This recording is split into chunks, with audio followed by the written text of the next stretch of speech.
2026-27ನೇ ಸಾಲಿನ ಆಯವ್ಯಯ ಕುರಿತು ಪೂರ್ವಭಾವಿ ಸಭೆ.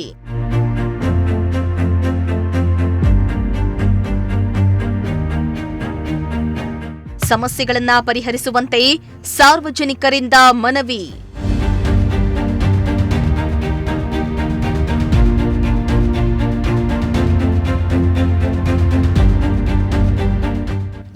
ಪಾವಗಡ ಪಟ್ಟಣದಲ್ಲಿ 2026-27ನೇ ಸಾಲಿನ ಪುರಸಭೆ ಆಯವ್ಯಯ ತಯಾರಿಕೆಗೆ ಸಾರ್ವಜನಿಕರ ಸಲಹೆಗಳನ್ನು ಸಂಗ್ರಹಿಸುವ ನಿಟ್ಟಿನಲ್ಲಿ ಪುರಸಭಾ ಸಭಾಂಗಣದಲ್ಲಿ ಪೂರ್ವಭಾವಿ ಸಭೆಯನ್ನ ನಡೆಸಲಾಯಿತು. ಸಭೆಗೆ ಅಧ್ಯಕ್ಷತೆ ವಹಿಸಬೇಕಾಗಿದ್ದ ಉಪವಿಭಾಗಾಧಿಕಾರಿಗಳಾದ ಗೊಟ್ಟೂರು ಶಿವಪ್ಪ ಅವರು ಕಾರಣಾಂತರಗಳಿಂದ ಗೈರಾಗಿದ್ದರಿಂದ ಪುರಸಭೆ ಮುಖ್ಯಾಧಿಕಾರಿ ಜಾಫರ್ ಶರೀಫ್ ಪೂರ್ವಭಾವಿ ಸಭೆಯನ್ನ ನಡೆಸಿಕೊಟ್ರು.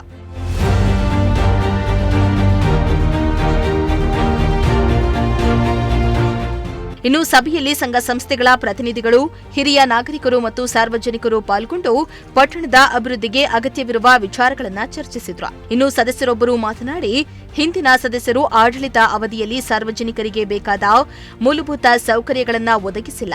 ಪದೇ ಪದೇ ಪೂರ್ವಭಾವಿ ಸಭೆಗಳು ನಡೀತಾ ಇದ್ರೂ ಯಾವುದೇ ವಿಚಾರಗಳು ಕಾರ್ಯರೂಪಕ್ಕೆ ಬಂದಿಲ್ಲ. ಅಲ್ಲದೆ 3 ಪ್ರಮುಖ ರಸ್ತೆಗಳಲ್ಲಿ ತಂಗುದಾಣ ನಿರ್ಮಾಣ ಮಾಡಲು ಸಾಧ್ಯವಾಗಿಲ್ಲ ಎಂದಿದ್ದಾರೆ. ಇನ್ನು ಪಟ್ಟಣದ ಬಹುತೇಕ ಪುರಸಭೆ ಜಾಗಗಳಲ್ಲಿ ಅಂಗಡಿಗಳನ್ನು ಬಾಡಿಗೆಗೆ ನೀಡಲಾಗಿದೆ ಎಂದು ಅಸಮಾಧಾನವನ್ನ ಹೊರಹಾಕಿದ್ರು. ಈ ಕಳೆದ 8-10 ವರ್ಷದಿಂದ ಬಹಳ ಸ್ಟ್ರಿಕ್ಟ್ ಆಗಿ ಇಂಪ್ಲಿಮೆಂಟ್ ಮಾಡಿದ್ದಾರೆ.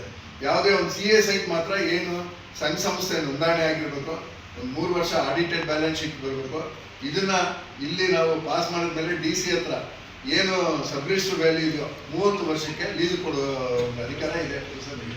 ಪುರಸಭೆಗೆ ಒಂದು ಅಡಿ ಜಾಗ ಕೊಡೋದಕ್ಕೂ ಅಧಿಕಾರ ಇಲ್ಲ. ಎಲ್ಲ ಅಧಿಕಾರವನ್ನು ತಕ್ಕೊಂಡಿದ್ದಾರೆ. ಅದಕ್ಕೋಸ್ಕರ ಇವರು ಪಾರ್ಕಿಗೆ ಎಷ್ಟು 60 ಲಕ್ಷ ಹಾಕ್ಸಿದ್ದೀವಿ. 30 ಲಕ್ಷ 2 ಪಾರ್ಕಿಗೆ ನೋಟಿಫೈ ಮಾಡಿದ್ದೀವಿ. ನೋಟಿಫೈ ಮಾಡಿ ಇವಾಗ ಇಂಪ್ಲಿಮೆಂಟ್ ಆಗುತ್ತೆ.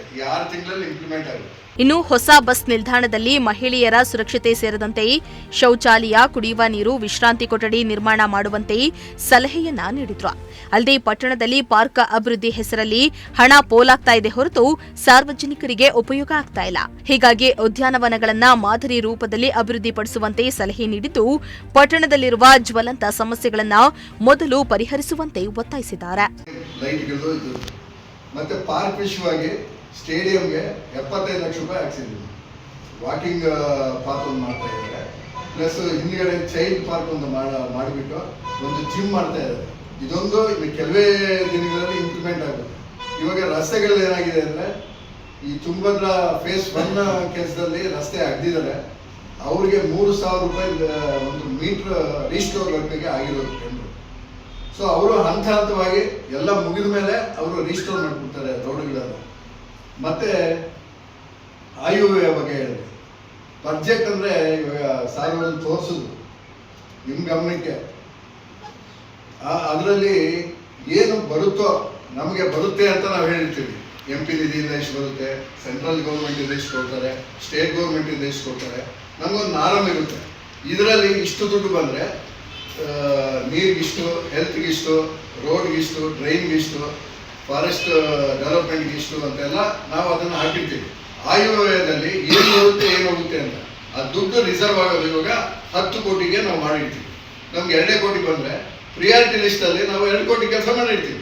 ಇನ್ನು ಈ ವೇಳೆ ಪುರಸಭೆ ಆರೋಗ್ಯ ನಿರೀಕ್ಷಕ ಶಂಶುದ್ರೋ, ಕಂದಾಯ ಅಧಿಕಾರಿ ಮಹೇಶ್, ನಾಗರಾಜಪ್ಪ, ಅಕೌಂಟೆಂಟ್ ಹರೀಶ್ ಸೇರಿದಂತೆ ಹಲವರು ಭಾಗಿಯಾಗಿದ್ರು.